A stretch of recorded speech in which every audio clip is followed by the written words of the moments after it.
Hey, everybody, and welcome back. This is episode 2 of our precious metals mining and royalties stock portfolio series. Okay, episode 2, we're going to focus today on royalty and streaming companies. Some of you may not be familiar.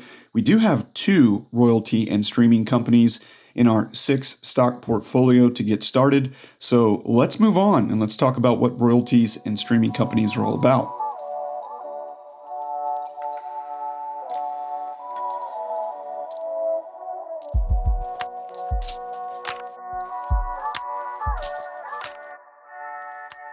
Okay, so what are precious metals royalty companies? Well, a precious metal royalty company serves as a specialized financier that helps fund exploration and production projects for cash-strapped mining companies. In return, it receives royalties on whatever the project produces or rights to a stream, an agreed upon amount of gold, silver, or other precious metal that is delivered. Metal royalty and streaming companies fund mines in exchange for money or precious metals. Mines often have trouble getting funding through traditional routes, such as banks, because of the high cost and unpredictable revenue associated with the mining industry. This is why they borrow funds from royalty and streaming companies. This is also beneficial for a royalty and streaming company as they get additional exposure to the precious metals profits without obviously having to take on all of the risk of actually operating a mine. Okay, so the benefit for these companies is larger profit margins, less exposure to risks, and diversification while still being in the mining industry. But let's get a little more detailed than that. Okay, so a royalty and streaming company has several key advantages, such as diversification, wide margins, and lower risk. Since these companies invest in many mines at once, if one of those mines fails, they will still receive revenues from the other mines, right? They can also diversify the risk by investing in mines in different stages of development. Instead of only investing in mines in the production stage, these companies also buy stakes in mines that are still being developed.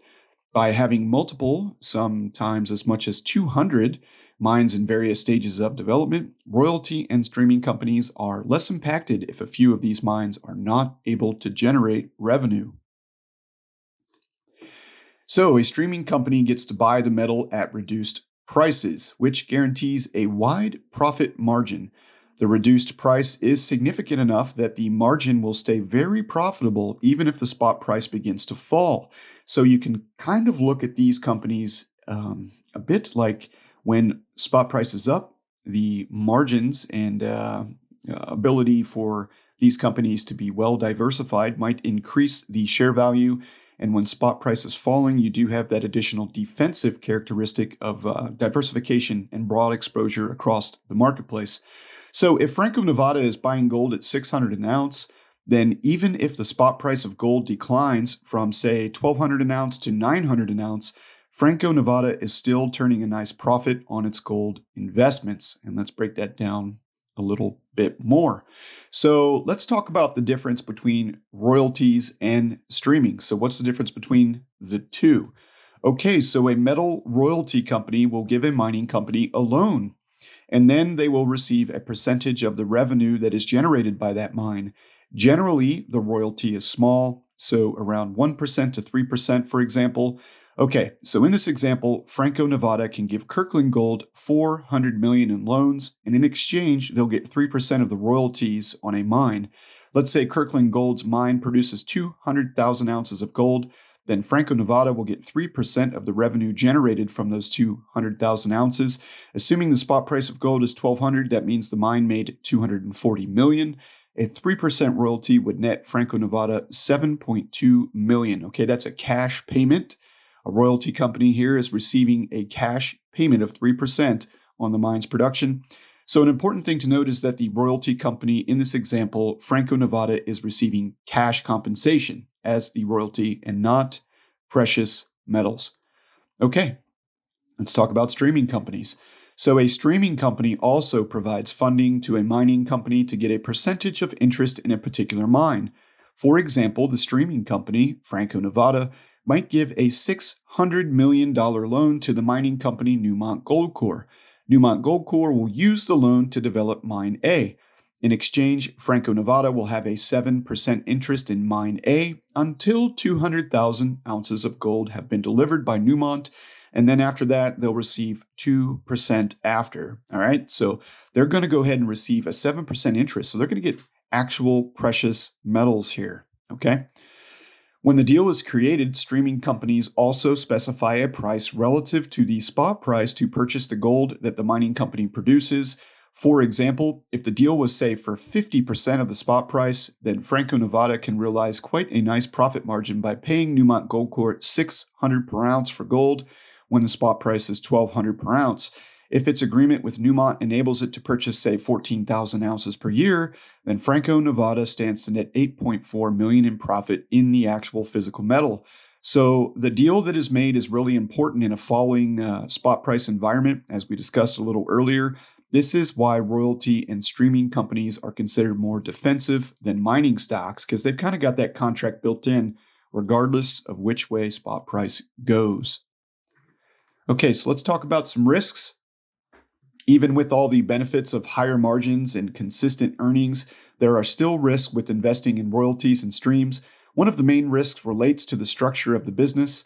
To invest in mines, royalties, and streaming companies, you need a large amount of capital. The two most common ways of raising capital are through stocks or debt. Companies that want a debt-free balance sheet will raise the money through stock issues. Okay, this is that shareholder dilution that we talked about in episode 1. This leads to dilution of ownership stake for existing shareholders. If the investment leads to a successful mine, the investors will be rewarded with higher earnings. All right. Okay. So we've got to watch that, and that's why I'm really excited about EMX Royalty, one of the positions I'm holding, because most of their new capital that they, new projects that they go after, that is going to be funded by their existing royalties and streaming operations, so they do not have to issue more shares of stock nor take on more debt. That's important. Those are things that we will continue to look at. Okay, so a company can also get funding through debt, and they will be responsible for the principal and interest payments. If the mine is profitable, then the cash flow will cover the debt payments. If not, then the company will incur the loss of having to fund the debt repayment on their own. All right. Spot prices in mine production obviously impact the profitability of royalty and streaming companies. So if the spot price falls, royalty companies may receive less revenue, and streaming companies can only sell their metals now at a lower price. In the case of mine delays, that's common. Both types of companies will be impacted by a delay of gold or silver delivery. So with the cheap money being the name of the game these days, it's really easy to go out and borrow. Hopefully the debt payments are manageable, but it is important to note that investing in anything incurs risk, and some of the risks involved with investing in precious metals, royalty, and streaming companies have been identified above. All right, everyone. So that is a quick educational video on precious metals, mining, royalty, and streaming companies. Once more, I'm not a financial advisor. I'm a stacker on YouTube. I like to buy and hold physical precious metals as a savings account. This series is to expand our knowledge of precious metals. We're going to learn how precious metals are discovered, mined, and delivered. And we're also going to dive deep into some of these companies here. We're going to do some charting coming up.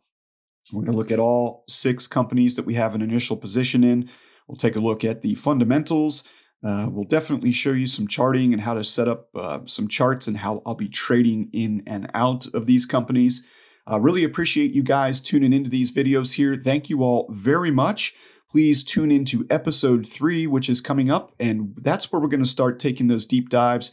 And we're going to start out by looking at Wheaton Precious Metals, a gold and silver streaming company. All right. Thanks again, everybody. I hope to see you again soon. Keep stacking, my friends. Stay safe. We'll see you in another precious metals focused video real soon.